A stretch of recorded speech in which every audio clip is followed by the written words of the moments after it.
ഒരിക്കലേ ഒരു വീട്ടിലൊരു കൊച്ചു മോനെ, അവനെന്നും പള്ളിയിൽ പോകണം എന്ന് പറഞ്ഞിങ്ങനെ ശാഠ്യമുണ്ട്. മോനെ കൊണ്ടുപോകാം, ഒരു ദിവസം അച്ഛനെ കാണിക്കാം, കുർബാന കാണിക്കാം എന്നൊക്കെ പറഞ്ഞ് വീട്ടുകാർ അതിന് അവധി വെച്ച് ഒരു ദിവസം അവനെ കൊണ്ടുപോയി. ഒരിടത്ത് നടന്ന കാര്യമാണ്. കൊണ്ടുപോയി കുർബാനയെല്ലാം കണ്ടു, പള്ളിയിലെ കർമ്മങ്ങളെല്ലാം കഴിഞ്ഞ് വീട്ടിൽ കൊണ്ടുവന്നു. ഈ കൊച്ചു മോനോട് ചോദിച്ചു, മോൻ അച്ഛനെ കണ്ടോ? കണ്ടു.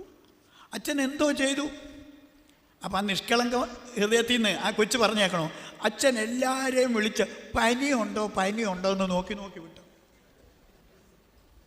കൈമുട്ടിക്കുന്ന കാര്യമാണ്. പനിയുണ്ടോ എന്ന് നോക്കി വിട്ടു. ടെമ്പറേച്ചർ നോക്കി വിടുന്നതേ ഉള്ളൂ, ക്യൂറില്ല, ചികിത്സയില്ല, ടെമ്പറേച്ചർ നോക്കി വിടുക. ഇതാ ഇന്നത്തെ പട്ടത്വ സഭകൾക്കും ഒരു പരിധി കൂടെ കടന്ന് പറഞ്ഞാൽ മതങ്ങൾക്കും